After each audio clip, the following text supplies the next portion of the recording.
Hi guys, welcome back to the Blind Girl Experience. New season. I'm bringing my family to this new season. Yay!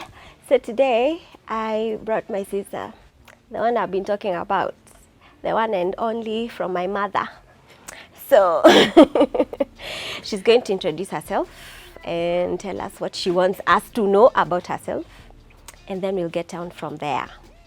So who are you? My name is Diana Kibare, the one and only sister from her mother, whatever that means. I'm an administrator by profession, and I'm a mom to two beautiful girls. I love reading books, I love listening to music, I love taking walks, I love quiet moments. And aspirations, I may be the next, politician come 5 years to come. Let's see how this goes. You people, she's the serene version of our family. So we are proud. We are proud. You see, my mom had said somewhere that I'm a noisemaker. She's a better noisemaker with solid advice. So, Diana, you are my elder sibling. What fond memories do you have of me as your younger sibling? There are a lot of memories.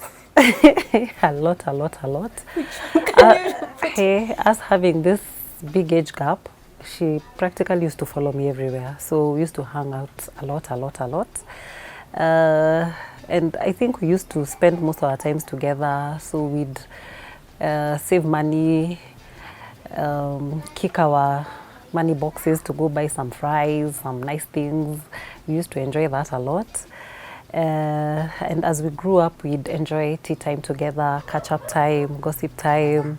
So yeah, we've had a lot of good memories together, and we still do anyway. Your friends became my friends, and now my friends have become your friends. Imagine, it's a whole big family of friends and friends and friends. And on a scale of 1 to 10, how naughty a sister was I? Was I naughty? Were you naughty, really? You were more of a tomboy, not really naughty. You were more boyish, I think. Well, maybe the boy we never had. But yeah, you were more of a tomboy. I can't really call you naughty, but you were cheeky. You were cheeky, you'd always sneak up and do something, just to make guys laugh. But I can't call you naughty. So what is this, what do you like about me? Like, what is this attribute you like about me? You move the crowds. You walk in and everyone is listening to your stories. There's that about you. And you're an easy person to talk to when you're in your good elements, which is a good part of the time. And we have our moments, we have a lot of our moments. So yeah, that's what I love about you. Okay. You're bubbly, you're high-spirited. I keep thinking if it was me in your situation, I don't know how things would have been. Okay. Yeah. Now that you've talked about the situation, I think I came to you first. I don't want to go down that road. It's funny now, it's funny. I came to you first, like a month ago, before everything went into crumbles, and told you, okay, dear, I'm feeling some type of pain. I think I'm tired all the time. And then you suggest. Okay, it's funny. So let's just give me what was like your side of the story from when I came to you, and then you gave me the, like, from yoga to sinuses to everything. Just give your side of the story. Now, at some point in my life, I've been a doctor. So when when my sister approached me and told me of her symptoms, it's funny because like a few months earlier, I had the same symptoms. So I became Dr. Diana and gave her a few of my remedies. I told her, try yoga, it helps, because those are the things I was trying and they seem to be working. So I told her, try some yoga. I even gave her moves. I sent her what she needs to do. Then I told her to sleep, try and sleep early, try and put off all electronics like an hour before she goes to bedtime. take a lot of water. I was the real doctor. So of course she took up some of them, and on her case nothing seemed to improve. So it was quite a journey. So I remember the last episode, she's like, these headaches are just crazy, but I have to come, we celebrate your birthday. I think that was now when her headaches were really peak. So I told her, she told me I'm coming and I'm bringing my headaches along. So I asked her, Kwani, how bad are these headaches? They have to be carried along. So she goes like, yeah, they're major, but we are coming. And there was no plan, but yeah, she came. And I think that's when we realized, my doctor regime is not working. So I think we ate cake that day. Then I went back home the next day. Yeah. And then after that, like 3 days later, everything now crumbled. Yeah. So after that, I moved to your place because I think there was a time I told you I was sick, and then you had to come and bring me to your place. What was going through your head when I told you I'm not getting better? I've already gone to hospital, I've taken meds, and it's not getting any better. And then you take me through that, because I remember I came to your place, and now that period to now before we go to Kenyatta. Now, I didn't freak out, for lack of a better word, because I felt this is just something normal. A doctor will, figure it out. So I think the scariest moment was when I came to pick you and your neighbor suggested this could be meningitis. So we need to get her checked ASAP. So we went to the doctors, we did the test, and we came home. And I could see the pain you were going through. And I'm like, okay, so how do I help? What do I do? Because I remember there was a time I just walked in and I told you, I'm not sleeping in the same house with you. The way you're behaving, you need to go get checked because of the pains. So we rushed to a nearby hospital. You were given the painkillers, the injections. Then I think that's the time now everything went haywire, because the next day you went to Kenyatta to get checked. And more or less you never came home. So I think now I was at work, I kept being told you haven't checked in. I felt like leaving work to come check you in, but I knew the process is there. There's nothing I can do. So I came in the evening, you are still in so much pain, and you couldn't eat. And I kept thinking, now what is this? Surely this was supposed to get sorted by yoga and, lots of water. Kwani this one is taking what direction? And then now the whole hospitalization, I think I was numb. Let me say I was numb. I'm not so sure how I used to feel, because it was just a process. I wake up, I come, think, what am I bringing you today? Because you were very selective on what you wanted. So I probably was numb to what was going on. And then I kept thinking, you're going to get better. Plus I had to be the strong one, because now everyone else around us, the baby's mom, someone had to be strong. So I think that's the time I had to pull myself together as we sailed through the journey. Okay. Yeah. So what memory or what episode do you remember the most that really kicked you the most to the ground? Like you're like, this is too much during that whole entire experience? I think the whole Kenyatta experience, let me put it as is, because that's the time you lost a lot of you lost control over so many things. And I was like, okay, what is really happening here, And then the whole frustration of the doctors can't find what's happening, and then you're in so much pain. As in, that to me it was too much. I kept thinking, this can't be happening. Surely this girl is too young. Now what is this, But the whole Kenyatta experience was quite an experience. That it was a totally different experience with the ward, the everything. But yeah, we have to keep giving ourselves hope. We have to keep moving. Okay. And hopeful. Okay.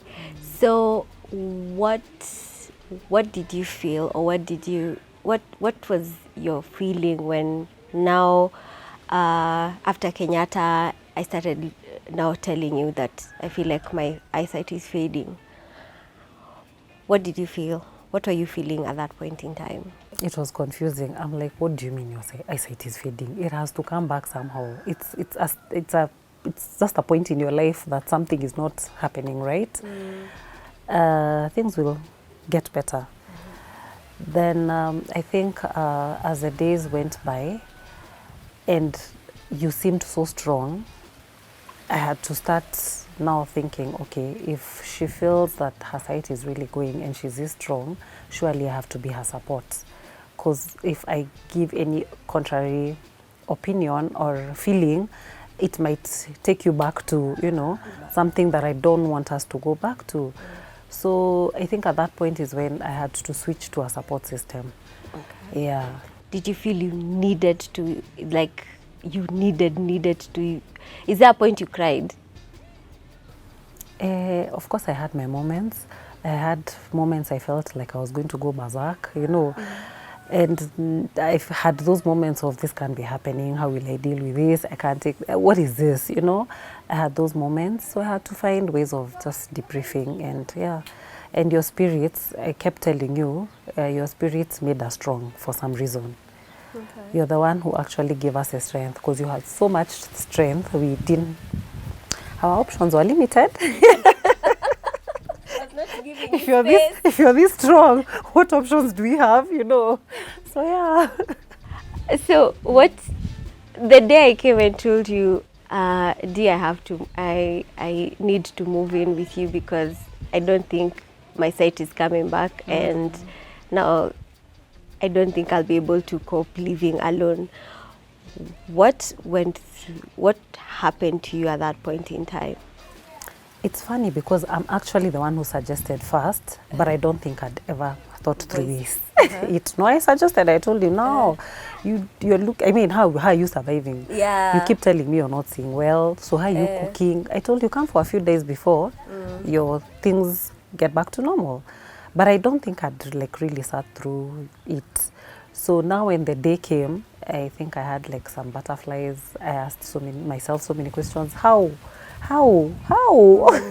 You know, yes. I'm so used to taking care of two. No, there's another one. I don't think I can handle this. I had my moments. I was like, I don't think I can do this. But then I was like, then what? I can't do this, then what? You know? So I told myself, you know what? You come, even the kids probably, you hanging around the kids will make your days brighter, because I have a feeling I probably was as moody. I'm thinking, Sasa, how will I help her? But I felt that you hanging around the kids would make things better. So yeah, it was a day at a time. Let me say it was a day at a time from there. Yeah. So how has it been living with me as an adult? Because the last time, okay, I was an adult, but now living in your house as an adult. And now as a blind person, has it changed anything in you as a person, the way you view life? Of course, changes have come. You're still the same person, honestly. You're still the same person. I think the only thing that, because we still have our moments, you know, we still hang out, we still do our gossips, we still do our sister fights, you know, all those things. But now you can't cook for us. So I think we need to figure out how to go back. Because you really, my kids would hear we are going to my auntie's place. Yay! Because they know, you know, you're going to come up with all these interesting recipes and all that. So I think that's majorly what we miss a lot. And then the impromptu things, you know, we just call each other, where are you? Let's meet. So now I know we can't pull those ones. It has to be like more or less pre-planned. So not major changes. Yeah. And then do I even see you? We live together, but half the time you're either with the babies or you're too ambitious, either reading some books or discovering things, or so it's like a silent housemate. Hi, I'm home. Oh, hi. Then the next day, okay, let's eat dinner. After that, you know, I have to go follow up on some shoot. So yeah, you're a silent housemate. I think my kids see more of you than I do. Not in a bad way. Yeah, though. I get it. Yeah. I think I had to do something, like, am I really ambitious? I think so. How would you describe the ambition, or what do you mean by I'm very ambitious? You have drive. You have drive, and this I'm talking from a point of view. I'm not even looking at you as a person who is now able differently. Yes. This is just you as a person. As in, there are so many of us who have everything happening, but we'll spend half our days in bed, saying, I don't know what to do with my life. But you're here, you are trying to figure out what I want to do with my life. So I think you're ambitious. You have drive, you have hopes, you keep hope alive. Yeah, so that's a good spirit. Okay. Yeah. So how has it changed the way you view life with now people who are able differently? I think I've always been I'm trying to think about what the word is. Not really inclusive, but I'm soft to people who are suffering in whatever way. So I'm becoming now more aware, of people who need to be included. Let me call it that. So now you'll find me noticing and feeling more, and if there's need for assistance, then if it's something I can do, I go ahead and do it. Yeah. Are there things that you had never thought of before, but now you're noticing them now because of me? Hey, I honestly didn't realize there were so many blind people in these Nairobi streets. Until after you, then I keep seeing them on my way to work, on my way to, I'm like, where have these people been? Yes. So I'm now more aware of people who have who don't have sight in the streets, and they're actually quite a number. But I don't think anyone ever seems to notice them anyway. Yeah. So yeah. And then do you think people treat people who are sighted with the same nonchalance? Like, yeah. Do you think people are treated differently because of, for any reason? Maybe out of ignorance, or maybe because of the way we've never been socialized from childhood. Unajua tukisoma shule hatujaisoma na watu wako blind, so maybe that's why you never noticed them before, and now you're noticing them now because you have someone close to you. Do you think it's something that's the same thing that's happening, Ama? It could be. It could be that most of us are ignorant to the fact. Especially I think with the blind, there's the crippled, those ones you can see. So I think for the blind, since it's a normal person just without sight, most people I don't think are aware or are ignorant of how they need to be treated. And this is from my experience now with you.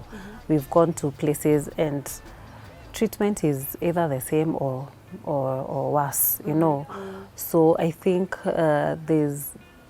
people should be more aware of now this being a challenge, because I think they assume a blind person is not challenged. I mean, they are walking, they are eating, so and that's, I think, the same treatment you are also getting from Kenyatta. You don't look sick, So I think that's quite a challenge. Yeah. Okay. Yeah. And what can you tell someone who is probably a relative or a friend or someone close to them is going through the same thing? How can you encourage them? Because you've seen my transition from hospital to losing my sight.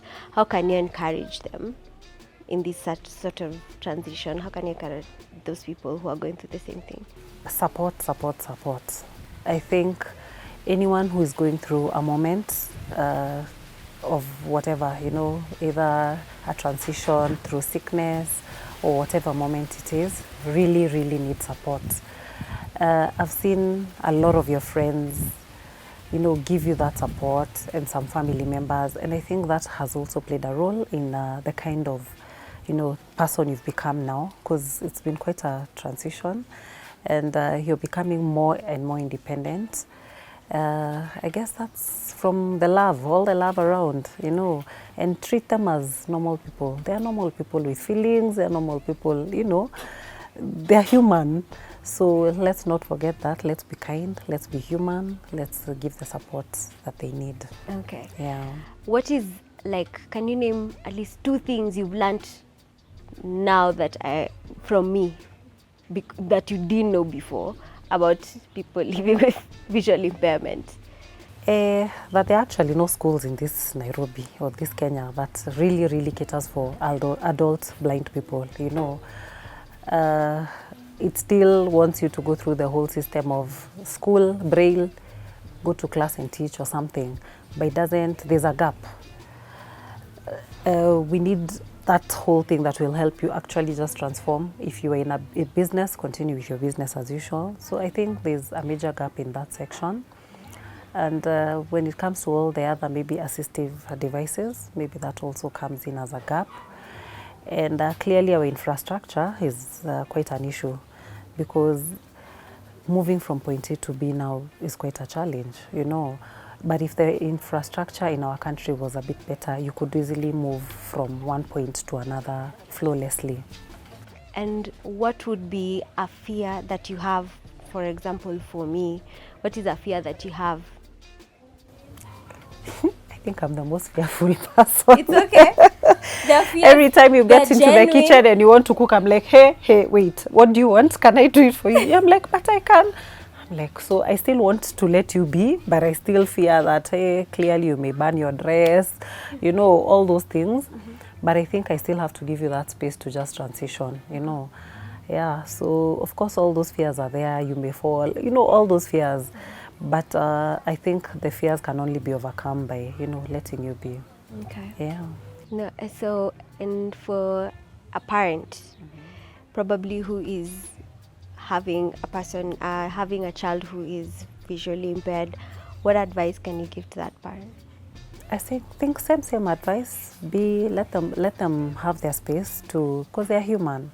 If they want to try out something, let them do, because that's part of feeling helpful, you know, and living their ordinary life, you know.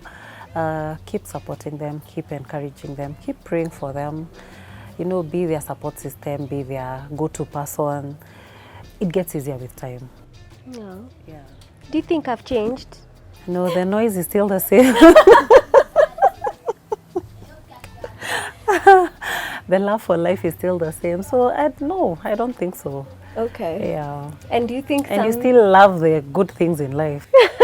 So we are here cooking some very flat githeri and you're like, "Ai, mimi sioni ni kama nitakula hiyo, nimeshiba." I'm thinking, "Haya." Look at this one. So yeah, you're still the same person. Okay. So what is one of the funniest, okay, we'll start with the darkest. What has been the darkest like memory you have of this whole period you've had that will stick with you and you like, wow, I'm glad we overcame that? In one word, darkest moment I think to me was the whole Kenyatta experience. You know, that whole transition from sickness to, you know, so much pain to losing sight. I think that has been the darkest moment. And there was no one casting that the episode you came and you're like, Mr. K, this one episode specifically. There was no one. Me, Kenyatta was traumatizing from day one to do it from the people to the whole experience. And then, you know, it happened during COVID time. Yeah. So there was a lot of restrictions. And then I couldn't see you as much as I could because of work. So I think that whole experience to me was quite something. And yeah, to see you now is quite a transformation from that period to now. So we thank God.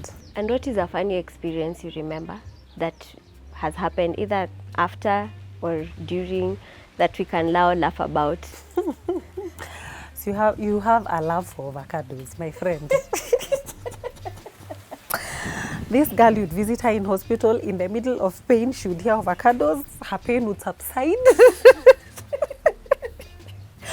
She would eat 2 avocados and then she remembers the pain. Meanwhile, she won't eat anything else. So that used to be quite a moment, you know. And I'm like, Yani, this girl, ay, surely. You have to survive. In the grimmest of days, avocado is big. I was like, you can't love avocado like that. You guys, those avocados were big. They were so nice. Hey, luckily I had a colleague selling the avocados, so I felt like I would carry a sack, you know, just to take care of. I felt like that one would sort you out. So that was quite hilarious in the moment, you know, in that whole moment of pain. Yeah.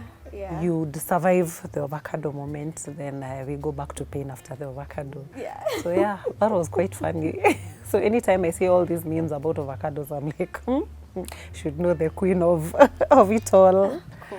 Yeah. Yeah. So what is your take home from this whole experience?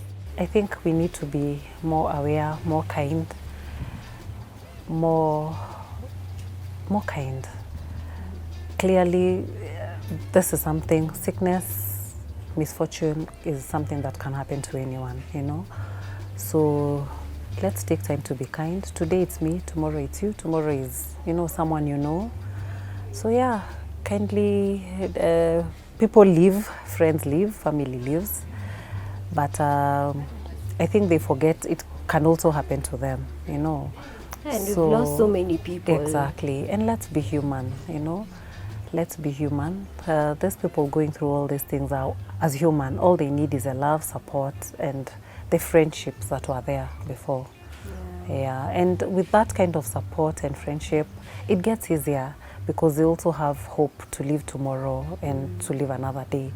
But if all that fails, then you're left wondering, surely, what do I have to look forward to? You know, my life, I'm in darkness, and now even my life is in darkness. No one is calling me, no one is coming to see me, you know, I'm just here, then what next? No one wants to associate with me. But I think from the support I've seen you getting from, especially your friends, because you know friends don't have to stay, but yours have.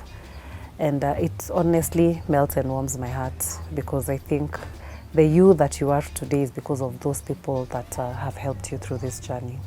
Yeah. Thank you. So what can you tell my fans? My fans were Eve. Please subscribe to her channel, The Blind Girl Experience. Subscribe, share.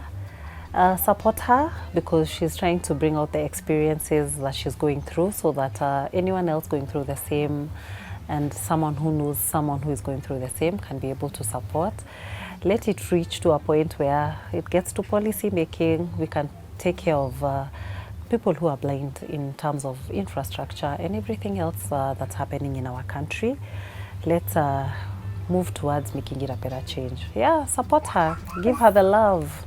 Yeah, You guys. she needs it, and so many people do need it as well. And thank you so much for all those who've been there, her friends, family, asanteni, my friends, my family, my babies for being supportive to their aunts, mom for being strong. We thank you, and we bless you. Thank you so much. Thank you for staying tuned and for listening to my big sister. You see, she has wisdom. Even the hair shows it. It's been fun listening to her give me her feedback, you know, getting like from her perspective. You know, I've been just saying my perspective. Now you got her perspective and what she felt, what she was going through, what I was going through, whatever I was going through. And I'm happy to learn that she's okay now. Yeah, we're okay, right? Yeah, we're okay. We're good. Yeah. We are doing this. Yes. So please comment, share your encouragement, share your comments, say whatever you feel like, and share your emojis, love hearts, you know. And like the page, share with your friends, and subscribe. Yeah, like she said, subscribe and support the system, yeah? And please join us next time for another episode of The Blind Girl Experience. Hey guys, we're doing a challenge. My sister is going to try and walk to the gate. Yeye ndio mwenye nyumba. So she knows her way around her environment. So she's been blindfolded and she'll find her way to the gate. And we are going to see how long it's going to take her to find her way to the gate. And I'll do the same. So let the challenge begin. Starting now? Yes.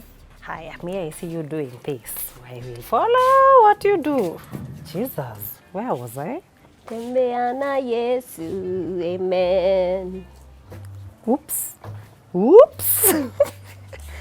Hi, Kwani, how far had you taken me? Oh, it's sounds like a free space. Ona vile uko chap chap. Chap chap na sijafika gate. Kwani gate mlimove? Ona vile amefika haraka. Yay, clap for me.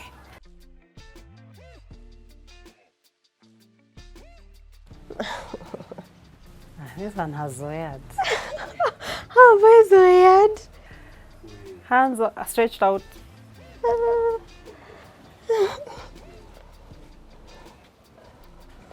Yay.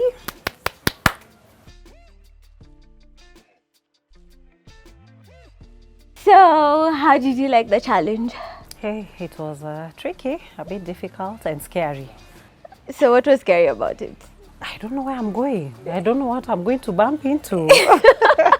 So, imagine that's me all the time in a new environment. And now yours, it's actually an environment that you're used to. It's tricky. Yeah. It's scary, but I guess since it's something that we have to live with, you Yeah. have to keep now trying to learn your surrounding and getting accustomed to it. It is difficult. You're doing a good job. Thank you.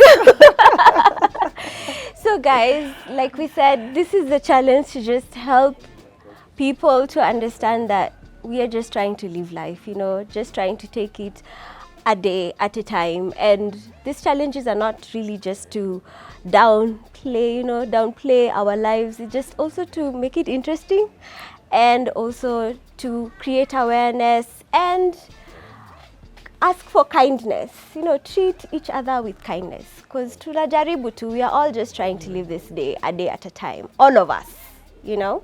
So keep it tuned and join us next time for another episode of Blind Girl Experience. Bye. Bye-bye.